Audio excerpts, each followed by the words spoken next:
Hi. In this video, we are going to be looking at the guided notes for section 3.6 on the chain rule in Math 220.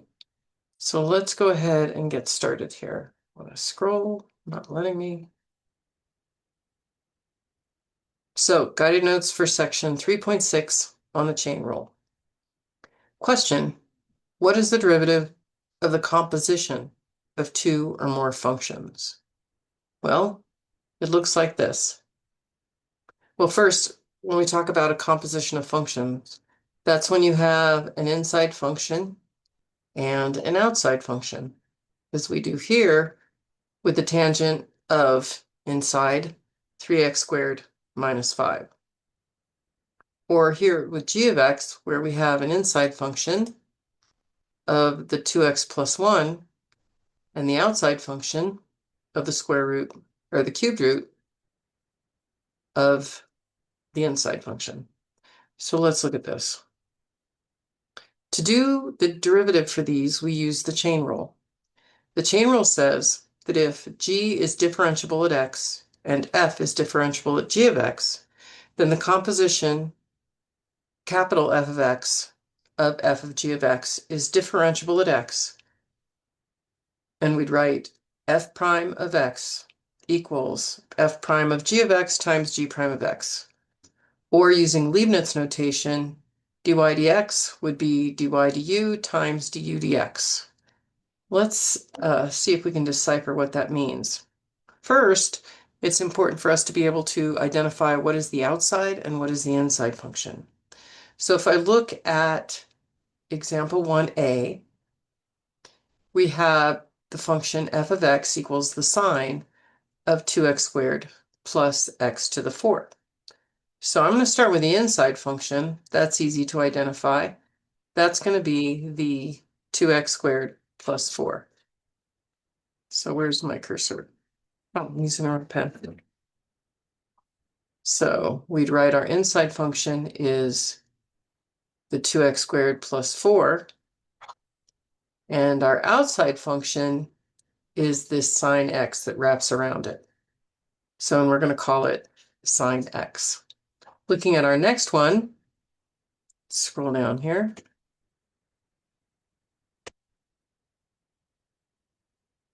Our inside function would be what the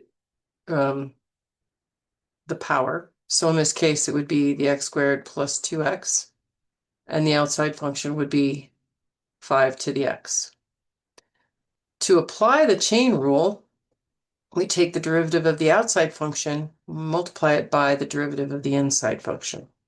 So if we look at the one we had from above here, we identified that sine was our outside function and that the 2x squared plus 4 was the inside function. So our chain rule says that f prime of x will be the derivative of the outside function, and the derivative of sine is cosine. So we're going to write cosine, but we leave the inside function the same. So we took the derivative of the outside function, leaving the inside function inside. Now we multiply by the derivative of the inside function. So times the derivative of 2x squared plus 4, which will just be 4x. Now, usually when I write an answer, I will write this as the coefficient. So we'd write 4x times cosine of 2x squared plus 4. I want you to notice that this is an inside function and an outside function. I'm not multiplying cosine by 2x squared plus 4. This is the inside function. Let's look at b, which is the same one that we saw in our example above. We scroll b down. Our outside function is 5 to a power. We don't know how to do that yet. So we're going to skip b. We're going to skip b because we learn that derivative. Actually, we're not going to skip b. Let's go down to where that happens. So the derivative of an exponential function that isn't e. We learned that We have to know this in order to do that next example. We learned that if we have f of x equals e to the x, then its derivative is the same, e to the x. But if f of x equals a to the x, where a is just some number that's greater than 1, then the derivative of that is a to the x times the natural log of a.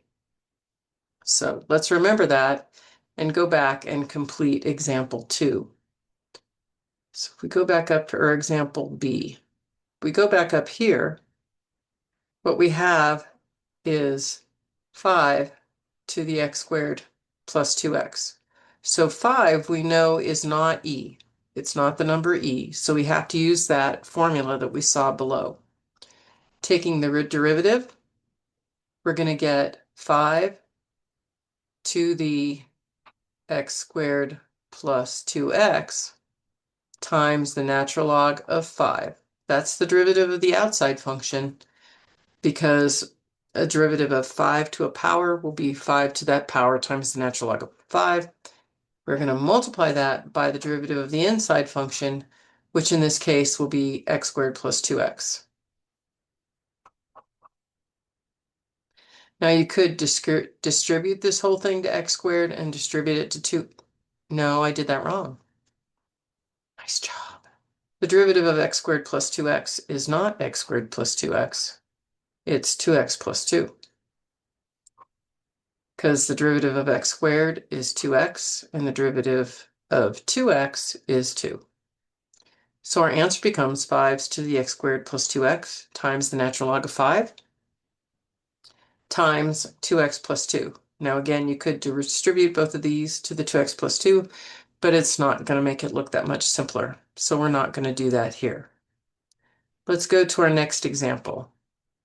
F of x equals tangent of 3x squared plus or minus 5.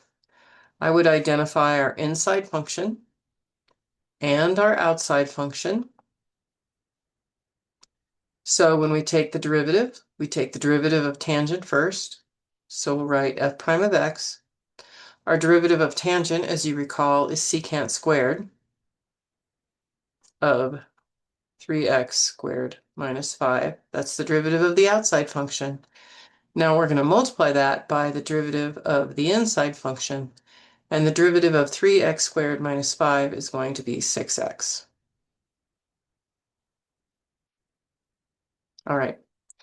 And we can't distribute that because this is the inside function to secant. It's not like we have 3 things being multiplied here. We have the secant squared of 3x squared minus 5 being multiplied by 6x. So if we wanted to rewrite that, we certainly could put the 6x first, and then times the secant squared of the quantity 3x squared minus 5, which is my inside function. It's not being multiplied. Let's look at D. I know I'm going through these fast. Please pause and ask questions, send me emails, whatever you need to do. If we look at D, we are going to try to identify our outside and our inside function. I would say our outside function is the cubed root, and our inside function is what is inside of that, the 2x plus 1. So the derivative, I'm going to rewrite this because often when we have a root, it's easier to write it with a fractional exponent and then take the derivative using the power rule. So if we rewrite this, we have the 2x plus 1 to the 1/3 power. And that's it. So again, the inside function is the 2x plus 1, very easy to see here. And my outside function is using the power rule. So our derivative here, if we want to take the derivative of 1/3, something to the 1/3 power, it's going to be 1/3 times that inside function to the, now we take 1/3 and we subtract 1. We know that's going to be 1/3 minus 3/3, or a negative 2/3. So my new exponent will be a negative 2/3. But now we're going to multiply that by the derivative of my inside function, which will be just 2. Because the derivative of 2x is 2, and the derivative of 1 is 0. Now we can make this a little bit simpler by combining the 2 with the coefficient 1/3, and we'll get 2/3 equals 2x plus 1 to the negative 2/3 power. All right, let's keep rolling. Let's use our chain rule on this one. Pause the video, give it a try, and then we'll go through it together. Here we have an outside function of something to the 4th power and an inside function of a quadratic. Not a quadratic, it's to the 3rd power, but a polynomial. So first we take the derivative of the outside function, which would be 4 times whatever to the 3rd power. And what is inside stays the same. That 4x cubed plus 2x plus 1. Now we multiply it by the derivative of our inside function, which will be 12x squared plus 4x. Now I wouldn't multiply this out because that you'd have to cube this first. So you'd have a trinomial times a trinomial times a trinomial. Then you'd multiply it by a binomial and that would get ugly. So let's leave it this way. All right, let's keep rolling. We're going to look at our next one. Please give it a try. We've got a couple terms here. So it looks like we have to use the product rule. That's going to be fun. Let's pause the video and see what we will get here.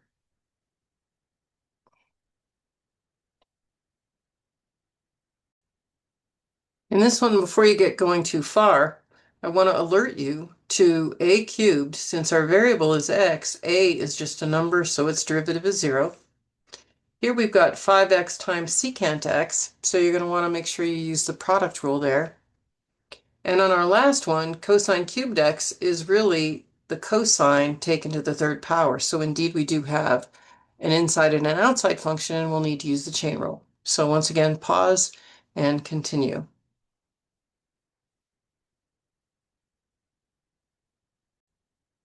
All right, so here we have the first step. We remember that in this term, we're going to have to use the product rule, which says take the first times the derivative of the second. The derivative of secant x is secant x times tan x, and then plus the second times the derivative of the first. So the second is secant x, and the derivative of 5x is 5. From there, we'll use the chain rule for cosine cubed x, which means we'll bring the 3 out in front. Cosine x then will be squared, and then that will be multiplied by the derivative of cosine x, which is sine x. Now we're going to spend a little bit of time cleaning this up. All right, so there wasn't too much cleaning up that needed to be done, but I did rewrite this 5x secant x tan x, and we put this as a coefficient for secant x, and then here we simply got rid of the parentheses and wrote it as cosine squared x times sine x. Let's go on to our next one. 3 cotangent of n theta. Fun. So I want you to pause the video, and then we'll go through it together. So here, 3 is just a number, so it's a coefficient. We don't have to use the product rule. And the derivative of cotangent is a negative cosecant squared of your argument, which we rewrite. It's not being multiplied, it's the inside function. Then we take it times the derivative of my inside function, and if n is my variable, if theta is my variable, the derivative of n times theta is just n. Now we can simplify this by writing 3 with our coefficient, writing the n with our coefficient 3 and bringing the negative out front to give us this answer. Let's look at our next problem. Scroll down. Y equals e to the k times tangent square root of x. Okay, so here we have a couple of inside functions actually. Here's our inside function, and k is just a number, so we don't have to worry about it. But that is x to the 1/2. So we kind of have a double chain rule here. We're going to have to do the outside function, and then the exponent function, and then that x to the 1/2. So it's going to be there will be three things being multiplied. We have to apply the chain rule twice. In fact, if I erase this, it's kind of like k times tangent is one layer of inside function, and the square root of x is the next layer of inside function. So here we go, y prime. The derivative of e to whatever is just e to whatever. So in this case, the derivative of my outside function will just be e to the k times the tangent of square root of x. Now we have to multiply that by the derivative of k times the tangent. And we know the derivative of tangent is secant squared. So this will be k times secant squared of the square root of x. But now we have to multiply it times the derivative of the square root of x, or x to the 1/2, which is going to be 1/2 x to the negative 1/2. Oh, let's clean this up just a little bit. So the 2 is going to be in the denominator, and x to the negative 1/2 we really know is 1 over the square root of x. So if we really tried to simplify this whole product, we'd have all of these in our numerator and this in our denominator. So it'd be e to the k tangent square root of x times k secant squared square root of x, and you could move this k out front.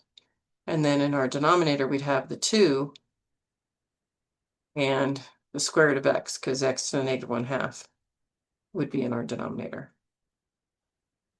Lovely. So that would be the simplified form without rationalizing the denominator of problem D here.